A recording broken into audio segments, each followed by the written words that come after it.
बात करने के लिए लॉगिन करें www.astrotak.com।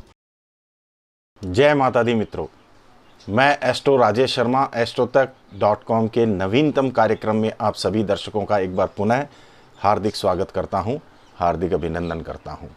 मित्रों, जो भी हम विशेष जानकारी के ये जो वीडियो लेकर आपके सामने उपस्थित होते हैं, आप सभी से मैं बार बार निवेदन करता हूं और आज पुनः निवेदन कर रहा हूं कि जो भी वीडियो आपको अच्छा लगे, जो भी वीडियो आप देखते हैं, इस वीडियो को अधिक से अधिक शेयर करें, जिससे कि ज़्यादा से ज़्यादा लोग इन वीडियोज़ से लाभान्वित हो सकें। मित्रों, आप में से यदि किसी को भी मुझसे बात करके अपने कुंडली के ग्रहों के प्रभाव और उनके उपायों के विषय में कोई बात करनी है, जानकारी लेनी है या उनके उपायों के विषय में जानना है, तो आप www.astrotak.com पर जाएं, मेरा यानी एस्ट्रो राजेश शर्मा का प्रोफाइल क्लिक करें, आपका फ़ोन मुझ तक आ जाएगा। और यदि आप अपना प्रश्न लिख कर भेजना चाहें तो लिख कर भी भेज सकते हैं।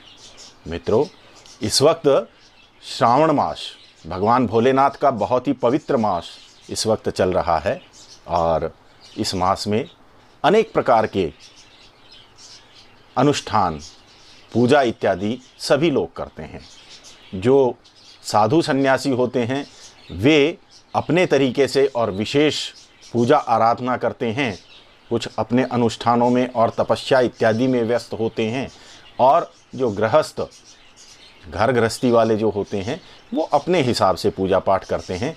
परंतु हमारे भोलेनाथ जो हैं, भगवान भोलेनाथ, ये एक लोटे जल से ही प्रसन्न होने वाले देवाधिदेव शंकर हैं। आप भी इस श्रावण मास का पूरा लाभ उठाएं और अनेक प्रकार की पीड़ाएं भगवान भोलेनाथ की आराधना से समाप्त होती हैं। वो हम समय समय पर अपने जितने भी वीडियो बनाते हैं, आप देखते हैं, शनि, राहु, केतु और चंद्रमा इत्यादि से जो भी पीड़ा आपको होती है, उन सभी पीड़ा के लिए भगवान शिव की आराधना सर्वोत्तम आराधना बताई जाती है। और अधिकतर कुंडलियों में, जैसा मैंने पिछले वीडियो में भी मैं आपने बताया था कि अधिकतर कुंडलियों में राहु, केतु, शनि इत्यादि से जो पीड़ाएं होती है, उसी से व्यक्ति अधिक परेशान होता है। तो इस श्रावण मास का पूर्ण लाभ उठाएं और भगवान भोलेनाथ की अपने हिसाब से आराधना करें।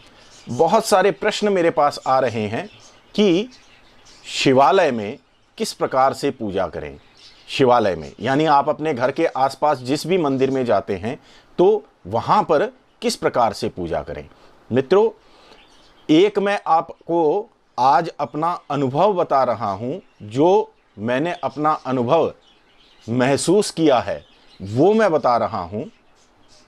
हो सकता है कि जो बात मैं आपको बताने जा रहा हूँ ये बात आपको कहीं पे शास्त्रों में इत्यादि में नहीं मिले, लेकिन जो बात मैं आपको बताने जा रहा हूँ इस बात का बाकायदा क्या लॉजिक है वो भी मैं आपको बताऊंगा। मैं आपको एक नवीन जानकारी दे रहा हूं और ये जानकारी है कि यदि आप मंदिर में जाएं, शिवालय में जाएं, तो सिर्फ और सिर्फ भगवान शिवलिंग, भगवान भोलेनाथ का जो शिवलिंग है उसी के ऊपर जलाभिषेक करें। जल सिर्फ और सिर्फ शिवलिंग पर चढ़ाना चाहिए। अन्य जो शिव परिवार के सदस्य वहां पर उपस्थित होते हैं उन पर जल कभी नहीं चढ़ाना चाहिए। जैसे शिव परिवार में कौन कौन होते हैं वहां पर? भगवान गणेश जी होते हैं, मां पार्वती होती है, कार्तिकेय जी होते हैं और नंदी होते हैं। इन्हें हम शिव परिवार कहते हैं। इन पर मेरे हिसाब से बिल्कुल भी जल नहीं चढ़ाना चाहिए। क्यों नहीं चढ़ाना चाहिए ये मैं आपको बताता हूं। सर्वप्रथम मां पार्वती को लेते हैं। माता के अंग वस्त्रों पर कभी भी पुत्र के द्वारा जल नहीं फेंका जाता, जल नहीं चढ़ाया जाता। माता को पुत्र के द्वारा स्नान करवाने का कहीं भी कोई विधान नहीं है। तो माता के वस्त्रों पर या माता के सिर पर कभी भी जल नहीं चढ़ाना चाहिए। हां, माता के चरण पखार सकते हैं आप। यदि मां पार्वती के ऊपर जल चढ़ाना है तो उनके चरणों में चढ़ाइए, उनके चरण पखारिए और चरण पखार के अपने नेत्रों पे और मस्तक के ऊपर उस जल को लगाइए। दूसरा, भगवान कार्तिकेय। कार्तिकेय मंगल का रूप है। कार्तिकेय मंगल के अधिपति देवता हैं और मंगल क्या है? अग्नि, अग्नि तत्व का ग्रह है। तो इसलिए अग्नि पर यदि आप जल चढ़ाएंगे तो अग्नि और पानी का बैर है। वैसे भी अगर आप देखें तो नवग्रह की जो हम लिस्ट देखते हैं, नवग्रह की जो सूची देखते हैं, उस सूची में बुध और मंगल, इन दोनों से चंद्रमा का बैर दिखाई देता है। बुध का सभी ग्रहों के साथ में मैत्री दिखाया जाता है। बुध की सभी ग्रहों से मैत्री है, चाहे वह दैत्य ग्रुप के हों, चाहे वह देव ग्रुप के हों। सिर्फ और सिर्फ चंद्रमा और मंगल, इन दोनों से बुध का शत्रुता है। तो चंद्रमा यानी पानी और बुध जो कि इनके जो अधिपति हैं वो गणेश जी हैं, तो गणेश जी हो गए और मंगल यानी कार्तिकेय जी हो गए। इन दोनों पर ही जल चढ़ाना समझो कि आपके जीवन के अंदर में कुछ न कुछ दिक्कतें पैदा करने वाला हो सकता है। ना तो गणेश जी पे जल चढ़ाना चाहिए क्योंकि उनकी चंद्रमा से शत्रुता है और पानी जो होता है वो चंद्र का रूप होता है। और मंगल पे भी इसीलिए नहीं चढ़ाते कि पानी और अग्नि, इन दोनों का बैर माना जाता है। अब आ जाइए नंदी पर। नंदी आपके घर में यदि आए, गोवंश जो भी हमारे होते हैं, नंदी देवता जो होते हैं, यदि आपके घर आते हैं तो आप उनको रोटी देते हैं और उनको गुड़ इत्यादि देकर उनका सम्मान करते हैं, उनकी आवभगत करते हैं। फिर उनको जब वो नहीं जाते तो आप क्या करते हैं? एक पानी का लोटा उन पे डालते हैं और वो उससे डरकर चले जाते हैं।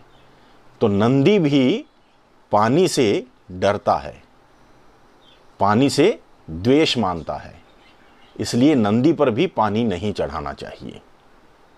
मेरे हिसाब से यदि आपको माता पार्वती के चरण पखारने हैं तो चरण आप पखार सकते हैं। गणेश जी और कार्तिकेय जी, इनके भी अगर चरणों में अगर आप जल चढ़ाएं तो वो चरण पखारना होगा और इनके ऊपर पानी नहीं डालना चाहिए, इनके सिर के ऊपर कभी भी पानी नहीं डालना चाहिए। जल से अभिषेक सिर्फ और सिर्फ शिवलिंग का करना चाहिए, जिससे कि आपको आपकी समस्त मनोकामनाओं की पूर्ति हेतु भगवान से आशीर्वाद प्राप्त हो। मित्रों, ये एक नवीन जानकारी थी। हो सकता है कि ये कहीं आपको लिखित रूप में नहीं मिले, लेकिन ये मेरा अपना अनुभव है जो कि मैंने आप लोगों के साथ में साझा किया है। आशा करता हूँ आप लोगों को ये जो मैंने बात बताई है ये अच्छी लगी होगी। जैसा भी आप महसूस करते हैं कमेंट बॉक्स में अपना कमेंट अवश्य लिखें, और यदि किसी भी प्रकार की कोई जानकारी अन्य विषय के रूप में अगर आप चाहते हैं तो वो भी आप कमेंट बॉक्स में लिख सकते हैं, या जैसा कि मैंने शुरुआत में बताया था हमारी एस्ट्रो तक की साइट के ऊपर जाकर आप मेरे से संपर्क कर सकते हैं। मित्रों, जल्द ही मिलते हैं किसी अन्य विषय के साथ में। आज सिर्फ इतना ही। जय माता दी।